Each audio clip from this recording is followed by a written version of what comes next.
Japan, South Korea at China ang mga bansa na gustong kunin si Justin Brownlee.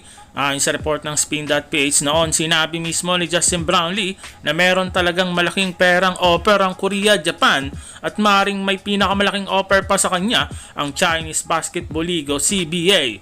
Ayon sa report ng Colorado, maaaring kumita ng $1 million to $4 million ang isang import sa CBA. Depende sa credential nito bilang isang player.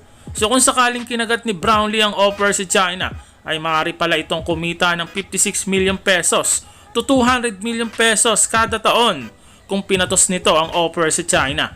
Maaari ding hindi natuloy ang naturalization nito sa Pilipinas kung naglalaro ito sa CBA dahil baka hindi ito payagan ng kanyang mother team sa CBA kung maglalaro ito sa Pilipinas. Pero ang maganda dito kay Justin Brownlee ay pinili pa rin maglaro sa Pilipinas para sa Ginebra at nagpa-naturalized player pa bilang Pilipino at naglaro pa sa ating Gilas Pilipinas. At kita naman natin ang resulta. Isang gintong medalya agad sa Asian Games sa tinagal-tagal na hindi nito nakukuha ng Pilipinas in 36 years. Ayon naman sa pinakabagong interview ni Coach Tim Cone ay sinabi nito na target ng ating Gilas Pilipinas na makapasok sa 2028 LA Olympic.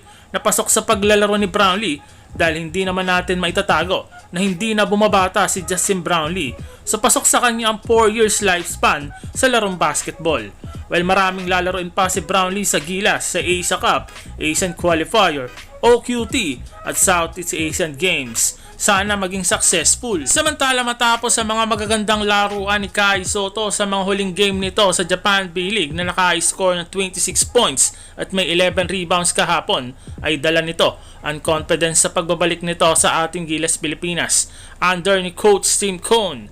Sa panibagong balita, si Kai Sotto ngayon ay nasa Pilipinas na para sumali sa ensayo ng ating Gilas Pilipinas. At ang maganda dito, kasama nito si Justin Brownlee. Ang ultimate goal ng Gilas Pilipinas ay siyempre mag-champion sa Asia Cup, manalo ng manalo, at mag-improve sa nakukuha ang chemistry kada taon ng ensayo.